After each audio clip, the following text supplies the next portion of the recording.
The author and Glenn, both members of the International Brotherhood of Electrical Workers, frequently discussed line work. The author worked for Bechtel Corporation in the 1960s on a 500 kilovolt switch yard and feeders in southern Nevada. The feeders connected to the main power grid in Southern California. The author and team often repaired bullet holes in power lines. The author worked on live maintenance from a bucket truck. Hourly pay for live maintenance was time and a half, approximately $9 per hour. The bucket truck had a Faraday cage of copper-braided screening for protection.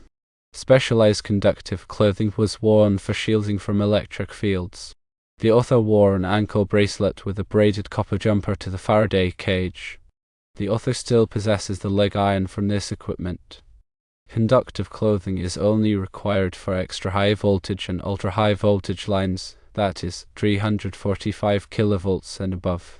The procedure described is considered very safe.